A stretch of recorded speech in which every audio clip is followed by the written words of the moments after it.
नमस्कार, मी शिवम बोरकर, बोरकर गुरुजी आपल्या या यूट्यूब चॅनलवर सर्वांचं स्वागत आहे. मागील लेक्चरमध्ये आपण सुरुवात केली होती आपली प्रॅक्टिस सेट 3.3 आणि त्याच्यामध्ये बघा आपण क्वेश्चन 5 पर्यंत काय केले होते, अटेम्प्ट केले होते. आज आपल्याला बघायचे आपले रिमेनिंग क्वेश्चन, ज्याच्यामध्ये बघा आपल्याला आपला जो क्वेश्चन नंबर 6 आहे तो या ठिकाणी बघा दिलेला आहे. आपल्याला काय दिलेलं आहे बघा, sum of first 55 terms in an AP is 3300, find its 28 term. तर या ठिकाणी बघा आपल्याला गिवन काय, तर या ठिकाणी आपल्याला गिवन आहे. गिवन मध्ये बघा आपल्याला सम दिलेली आहे फर्स्ट 55 टर्मची आणि ती दिलेली आहे 3300 एवढी आपल्याला दिलेली आहे. आणि आपल्याला त्या ठिकाणी विचारलं 28 टर्म किती आहे, म्हणजे या ठिकाणी विचारलं आपल्याला T28 म्हणजेच किती. तर या ठिकाणी बघा आपल्याला जे गिवन आहे त्याच्यावरून ते काय करायचं, आन्सर काढायचे. तर या ठिकाणी बघा आपल्याला SN ची व्हॅल्यू दिलेली आहे, म्हणजे आपल्याला काय करावं लागेल, हे SN च्या व्हॅल्यू मध्ये काय करावं लागेल, पुट करावं लागेल. मग या ठिकाणी आपण काय करणार, we know that SN equals to n/2 इन bracket 2a plus n-1 into d. तर आपल्याला बघा या ठिकाणी सम ऑफ फर्स्ट 55 टर्म या ठिकाणी दिलेले आहे. मग या ठिकाणी आपण काय करणार, सम ऑफ फर्स्ट 55 टर्म n ची व्हॅल्यू या ठिकाणी येणार 55 डिवायडेड बाय 2. त्याच्यानंतर इन ब्रॅकेट 2a प्लस या ठिकाणी बघा n ची व्हॅल्यू 55 -1 इंटू d. त्याच्यानंतर बघा आपल्याला सम ऑफ फर्स्ट 55 टर्म या ठिकाणी दिलेली आपण ती पुट करणार, is equals to 55 divided by 2 इन ब्रॅकेट 2a प्लस या ठिकाणी बघा 55 -1 किती होणार 54d. त्याच्यानंतर बघा ॲज इट इज लिहिणार is equals to 55 divided by 2 आणि या ठिकाणी बघा आपण काय करू शकतो, 2 कॉमन काढू शकतो, कारण की इच टर्म मधला जो नंबर आहे हा डिव्हिजिबल आहे 2 न. या ठिकाणी 2 कॉमन काढलेत, ब्रॅकेटमध्ये काय राहिलं a प्लस 27d, कारण 2 काय केलेत आपण कॉमन काढलेत. 2 या ठिकाणी काय झाले, कॅन्सल झालेत. त्याच्यानंतर बघा हे 55 या ठिकाणी काय तर मल्टिप्लायर इकडे आल्याच्या नंतर काय होणार, डिवाइड, म्हणजे या ठिकाणी 3300 divided by 55 is equals to a plus 27d. त्याच्यानंतर जर या ठिकाणी आपण भागाकार केला तर याचा भागाकार येतो 60, म्हणजे याचा अर्थ दॅट इज आपल्याला a प्लस 27d ची व्हॅल्यू या ठिकाणी काय मिळाली, आपल्याला 60 मिळायला दिलं. इक्वेशन नंबर या ठिकाणी काय फर्स्ट. त्याच्यानंतर आपल्याला फाइंड करायचं T28, म्हणून आपल्याला माहिती की Tn equals to a plus n-1 into d. या ठिकाणी काय करणार, find T28 equals to a plus 28 -1 into d, म्हणजेच काय a प्लस 28 -1 d म्हणजे काय 27d. आणि ही व्हॅल्यू आपण बघा काढलेली a प्लस 27d किती होणार, 60 होणार. म्हणून या ठिकाणी आपण लिहू शकतो इज इक्वल्स टू 60 आणि हे लिहिलं आपण फ्रॉम इक्वेशन फर्स्ट. तर या ठिकाणी बघा आपल्याला काय दिलं होतं, सम ऑफ फर्स्ट 55 टर्म्स आणि आपल्याला विचारलं होतं 28 टर्म काढा आणि ती आपण फाइंड केलेली आहे. म्हणजे या ठिकाणी hence 28 term of an AP is या ठिकाणी किती ना 60. नेक्स्ट यानंतर आपल्याला दिलेलं आहे बघा आपला क्वेश्चन नंबर 7, ज्याच्यामध्ये बघा आपल्याला काय दिलेलं आहे, in an AP sum of 3 consecutive term is 27. तर आपल्याला काय दिलेलं आहे की एक एपी आहे ज्याच्यामधले 3 कॉन्जिक्युटिव्ह टर्म याची जर आपण ॲडिशन केली तर ती किती देते म्हणते 27 अँड देअर प्रोडक्ट इज 504 आणि त्यांचा जर प्रोडक्ट केला तर तो किती देतो 504 त्या ठिकाणी आपल्याला देतो. Find the terms assume that 3 terms in AP are a minus d a plus d. तर या ठिकाणी आपल्याला त्या टर्म्स देखील दिलेल्या आहेत. जर टर्म्स दिलेल्या नसते तर आपण जनरलमध्ये काय घेतलं असतं बघा, या ठिकाणी आपण घेतलं असतं a plus D a plus 2d. But या ठिकाणी बघा आपल्याला जे दिलेलं आहे ते व्यवस्थित आहे. या ठिकाणी बघा आपल्याला काय दिलं आहे, suppose some of 3 consecutive term, या ठिकाणी आपल्याला त्यांची ॲडिशन दिली. जर या ठिकाणी आपण यांची ॲडिशन केली a plus D a plus 2d हे जर दिलं तर या ठिकाणी बघा काय येणार आपल्याला 3a plus 3d equals to 27 आणि या ठिकाणी 3 जर डिवाइड केलं असतं तर या ठिकाणी काय आलं असतं 9. आणि आता हेच जर प्रॉब्लेम बघा याच्यात जर आपण सॉल्व्ह करून बघितलं, या 3 टर्म जर घेतल्या तर याच्यात जर सॉल्व्ह करून बघितलं तर बघा काय मिळणार, a minus d plus a plus d equals to 27 minus d plus d त्या ठिकाणी काय होणार कॅन्सल आणि या ठिकाणी काय मिळणार आपल्याला 3a इक्वल्स टू 27 आणि a इक्वल्स टू 9. दोन्हीमध्ये काय फरक वाटते, जर आपण या व्हॅल्यू कन्सिडर केल्या तर याच्यामधल्या बघा दोन्ही जे व्हेरिएबल आहेत ए आणि डी आपल्याला त्यामध्ये व्हॅल्यू मिळणार नाही. आणि जर आपण ह्या 3 टर्म कन्सिडर केल्या तर याच्यामधले बघा 2 अननोन क्वांटिटी मधले आपल्याला एक क्वांटिटी त्या ठिकाणी काय करते भेटते. म्हणून जर तुम्हाला क्वेश्चन मध्ये जर दिलेले असतील तर त्या टर्म आपल्याला कन्सिडर करायच्या. जर आपल्याला दिलेल्या नसतील तर त्या 3 टर्म कन्सिडर बघा. या ठिकाणी 3 टर्म्स कॉन्जुगेटिव्ह टर्म्स इन एपी. या ठिकाणी काय कन्सिडर करायचं तर या ठिकाणी कन्सिडर करायचं ए मायनस डी ए आणि या ठिकाणी काय ए प्लस डी. सिमिलरली जर आपल्याला 4 टर्म्स जर दिलेल्या नसतील तर आपण कोणत्या कन्सिडर करायच्या तर त्या 4 टर्म्स या ठिकाणी बघा 4 टर्म्स या ठिकाणी कन्सिडर करायच्या a minus 3d a minus d a plus d आणि ए प्लस 3d.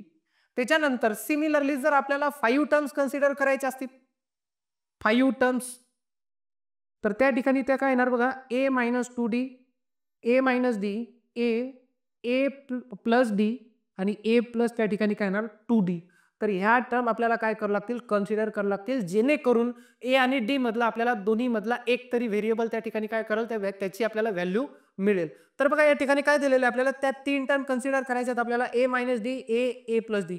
या ठिकाणी आपण कन्सिडर करणार की let that 3 conjugative terms in AP are. तर कोणत्या कन्सिडर केल्यात a minus d a plus d. त्याच्यानंतर बघा आपल्याला फर्स्ट कंडिशन दिली की त्या तिन्हीची ऍडिशन या ठिकाणी किती दिलेली आहे 27.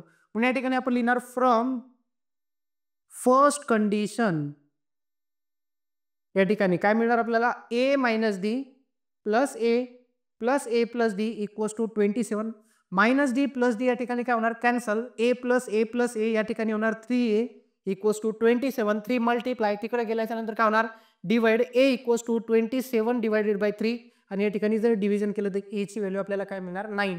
त्याच्यानंतर बघा आपल्याला सेकंड कंडिशन अशी दिलेली आहे की त्या तिन्हीचा प्रोडक्ट आपल्याला दिलेला आहे 504. या ठिकाणी लिहिणार फ्रॉम सेकंड कंडिशन या ठिकाणी आपल्याला दिलेलं आहे a minus d into a plus d equals to 504. तर या ठिकाणी मी ए ला ॲज इट इज लिहिणार. त्याच्यानंतर बघा a minus d a plus d a minus b in bracket a plus b काय होणार फर्स्ट टर्मचा स्क्वेअर मायनस सेकंड टर्मचा स्क्वेअर म्हणजे a square minus d square equals to 504. त्याच्यानंतर आपल्याला ए ची व्हॅल्यू मिळालेली फ्रॉम इक्वेशन फर्स्ट. आपण या ठिकाणी काय करू शकतो पुट करू शकतो. तर ए ची व्हॅल्यू 9 त्याच्यानंतर 9 square minus d square equals to 504. त्याच्यानंतर बघा हे 9 इकडे मल्टिप्लाय तिकडे गेल्याच्या नंतर काय होणार डिवाइड. या ठिकाणी काय राहिलं बघा 9 square minus d square equals to 504 divided by या ठिकाणी बघा किती 9. त्याच्यानंतर जर आपण या ठिकाणी भागाकार केला तर या ठिकाणी बघा 9चा वर्ग 81 मायनस डीचा वर्ग त्याच्यानंतर 9 5 45 या ठिकाणी राहिले 5 9 सक 54. तर या ठिकाणी बघा याचा भागाकार जर केला आपण तर किती येते 56. त्याच्यानंतर बघा हे मायनस डी स्क्वेअर तिकडच्या साईडने गेल्याच्या नंतर प्लस होणार प्लस 56 इकडच्या साईडने आल्याच्या नंतर काय होणार मायनस या ठिकाणी d square equals to 81 minus 56. त्याच्यानंतर टेकिंग स्क्वेअर रूट या ठिकाणी आपल्याला डी ची व्हॅल्यू मिळणार सॉरी या ठिकाणी सबस्ट्रॅक्शन केल्याच्या नंतर या ठिकाणी बघा डी स्क्वेअर इक्वल्स टू या ठिकाणी काय मिळणार आपल्याला 25 आणि त्याच्यानंतर जर आपण स्क्वेअर रूट घेतलं तर या ठिकाणी डी ची व्हॅल्यू बघा आपल्याला 2 मिळणार +5 आणि -5. तर या ठिकाणी ए ची व्हॅल्यू मिळाली डी ची व्हॅल्यू मिळाली पण डी च्या आपल्याला 2 व्हॅल्यू मिळाल्या. म्हणजे आपल्याला काय करावं लागेल consider when a equals to या ठिकाणी बघा ए ची व्हॅल्यू आपली आली 9 आणि डी ची व्हॅल्यू आपल्याला घ्यायला लागेल +5 आणि एकदाची कंडिशन ए ची व्हॅल्यू घ्यायला लागेल 9 आणि डी ची व्हॅल्यू घ्यायला लागेल आपल्याला -5. तर त्या ठिकाणी बघा आपला ए मायनस डी 9 - 5 या ठिकाणी काय मिळेल आपल्याला 4. त्याच्यानंतर ए ची व्हॅल्यू आपण काढली 9. त्याच्यानंतर ए प्लस डी म्हणजे काय 9 + 5 या ठिकाणी काय मिळतील आपल्याला 14. तर ही एक आपल्याला काय मिळणार एपी. आणि सेकंड बघा काय मिळणार आपल्याला ए मायनस डी म्हणजे या ठिकाणी बघा 9 - -5 म्हणजे 9 मायनस इंटू मायनस काय होणार प्लस 9 + 5 या ठिकाणी काय होणार 14.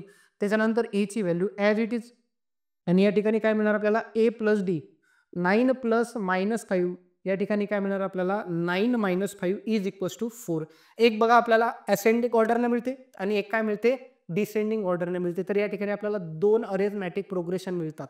तर आणि कंडिशन काय, ए ची व्हॅल्यू सेम राहणार, फक्त डी ची व्हॅल्यू दोन्ही ठिकाणी काय होणार, चेंज होणार. म्हणून जी आपल्याला रिक्वायर्ड अरिथमॅटिक ज्या टर्म आहेत 3 कंजिगेटिव्ह, ते एक तर 4, 9, 14 असते किंवा 14, 9, 4. आपण काय करू शकतो, चेक करू शकतो. जर आपल्या ह्या कंडिशन सॅटिस्फाय करत असेल, फर्स्ट याच्यात बघा जर तिन्हीची ॲडिशन येत असेल 27, तर आपला आन्सर राईट आहे. आपण सेकंड याच्यात देखील काय करू शकतो, ही चेक करू शकतो आन्सर बरोबर आहे की चूक आहे.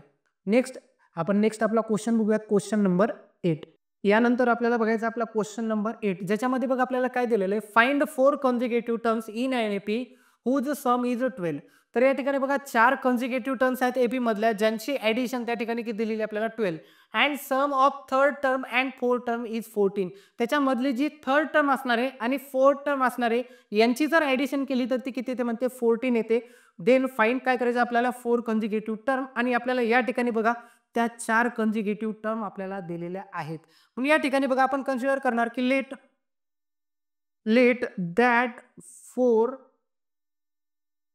कॉन्जिक्युटिव्ह टर्म्स आर कोणत्या येतात, ए minus d, a plus d आणि ए प्लस 2d. त्याच्यानंतर आपण या ठिकाणी लिहू शकतो फ्रॉम फर्स्ट कंडिशन. तर या ठिकाणी बघा फर्स्ट कंडिशन काय दिलेली आपल्याला, त्यांची ॲडिशन दिलेली आहे बघा या ठिकाणी 12. म्हणून या ठिकाणी ए minus d plus a plus d, a plus 2d, आणि ही दिलेली बघा या ठिकाणी काय दिलेली आपल्याला 12. A minus d plus a plus d plus a plus 2d is equals to 2. या ठिकाणी बघा मायनस डी प्लस डी काय होणार, कॅन्सल. ए प्लस ए किती होणार, 4a plus 2d is equals to 12. त्याच्यानंतर बघा इच नंबर डिव्हिजिबल आहे कितीनं, 2 न. म्हणून या ठिकाणी काय करणार आपण, डिवाइड 2 न, काय येणार 2a plus d is equals to 6, आणि याला देणार इक्वेशन नंबर फर्स्ट. त्याच्यानंतर बघा आपल्याला काय दिलेलं आहे, sum of third term and fourth term. म्हणजे या ठिकाणी from second condition, third term आणि फोर्थ टर्म या ठिकाणी किती दिलेली याची ॲडिशन 14. तर या ठिकाणी बघा थर्ड टर्म आपली कोणती, ए प्लस डी, प्लस या ठिकाणी काय येणार, a plus 2d is equals to 14. A plus a या ठिकाणी काय होणार 2a, डी प्लस 2d या ठिकाणी काय होणार 3d इज इक्वल्स टू 14. आणि बघा या ठिकाणी आपल्याला एल दिलं इक्वेशन सेकंड. आणि हे बघा फर्स्ट आणि सेकंड काय बनत आहे, लिनियर इक्वेशन इन 2 व्हेरिएबल, ज्याच्यामध्ये ए आणि डी काय होत आहे, 2 व्हेरिएबल होत आहे. तर या ठिकाणी बघा आपण याला काय करू शकतो, सायमल्टेनियसली सॉल्व्ह करू शकतो. तर या ठिकाणी बघा 2a काय होतात, कॅन्सल. म्हणून आपण काय करू शकतो, सबस्ट्रॅक्ट करू शकतो equation first from second. Subtracting equation first from equation second. तर या ठिकाणी बघा सेकंड इक्वेशन काय आपलं, 2a plus 3d is equals to 14, आणि फर्स्ट इक्वेशन आहे आपलं 2a plus d is equals to 6. या ठिकाणी काय करते आपण, subtracting minus minus minus, 2a minus 2a काय होणार, कॅन्सल. 3d मायनस डी या ठिकाणी काय होणार 2d, आणि 14 मायनस 6 या ठिकाणी किती होणार 8. 2 मल्टिप्लाय तिकडे गेल्याच्या नंतर काय होणार, डिवाइड. म्हणून d equals to 8 divided by 2 that is equals to किती 4. त्याच्यानंतर आपण ही व्हॅल्यू काय करणार, इक्वेशन फर्स्ट मध्ये पुट करणार. Put d is equals to 4 in equation first. काय मिळणार बघा, 2a plus d is equals to 6, 2a plus 4 is equals to 6. त्याच्यानंतर बघा प्लस 4 तिकडच्या साईडने गेल्याच्या नंतर काय होणार, minus 6 minus 4, 2a is equals to 2. त्याच्यानंतर 2 मल्टिप्लाय तिकडे गेल्याच्या नंतर काय होणार, डिवाइड. तर या ठिकाणी डिव्हिजन किती येणार 1. आता आपल्याला ए ची व्हॅल्यू मिळाली, डी ची व्हॅल्यू मिळाली, तर त्यात 4 कॉन्जिक्युटिव्ह टर्म कोणते असणार बघा, या ठिकाणी आपल्याला दिलेले ए इज इक्वल्स टू आपण काढलेले बघा या ठिकाणी 1, आणि डी इज इक्वल्स टू काढलेले 4. तर या ठिकाणी बघा फर्स्ट टर्म काय आपली ए मायनस डी, तर ए ची व्हॅल्यू या ठिकाणी 1 मायनस 4 या ठिकाणी काय मिळणार आपल्याला -3. त्याच्यानंतर बघा सेकंड टर्म काय आपली ए या ठिकाणी आपल्याला व्हॅल्यू काय मिळाली 1. त्याच्यानंतर बघा काय ए प्लस त्या ठिकाणी काय डी, म्हणजे ए प्लस डी म्हणजे किती 1 प्लस 4 या ठिकाणी बघा 5. त्याच्यानंतर बघा नेक्स्ट जी टर्म असणार आहे आपली ए प्लस 2d, आपल्याला ए ची व्हॅल्यू या ठिकाणी मिळाली 1 प्लस 2 इंटू डी ची व्हॅल्यू या ठिकाणी काय 4. 1 प्लस 8 या ठिकाणी काय मिळणार आपल्याला 9. तर बघा जी आपल्या 4 कॉन्जिक्युटिव्ह टर्म असणार त्या काय असणार -3, 1, 5 आणि 9. म्हणून hence the required 4 consecutive terms are -3, 1, 5 आणि 9.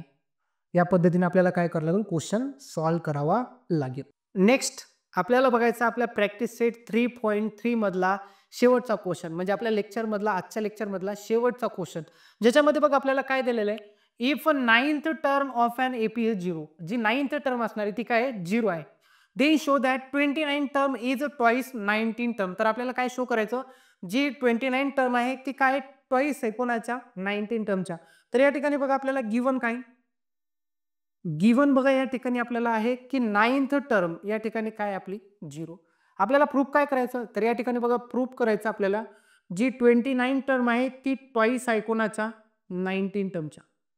तर हे आपल्याला प्रूफ करायचं आणि आपल्याला गिवन आहे 9 टर्म काय 0. तर आपल्याला माहिती आहे फॉर्म्युला आपला Tn is equals to a plus n minus 1 into d. यावरून आपण काढू शकतो T9 is equals to a plus 9 minus 1 into d. आणि 9th टर्म त्या ठिकाणी आपल्याला काय 0, a plus 8d plus 8d इकडच्या साईडला आल्याच्या नंतर आपल्याला काय मिळणार, a is equals to minus 8d. याला देणार या ठिकाणी इक्वेशन नंबर फर्स्ट. तर या ठिकाणी बघा आपण 9 टर्म वरून बघा आपल्याला 0 दिली, तिथून a ची आपल्याला व्हॅल्यू मिळाली मायनस 8d. आता आपल्याला हे प्रूफ करायचं, तर आपण काय करणार, 29 टर्म काढणार आणि 19 टर्म त्या ठिकाणी काय करणार, फाइंड करणार. तर या ठिकाणी बघा T29 is equals to a plus 29 minus 1 into d. T29 is equals to a plus 28d. या ठिकाणी बघा a प्लस 28d. बट या ठिकाणी आपण a ची व्हॅल्यू फाइंड केली, जी आपल्याला काय मिळाली मायनस 8d.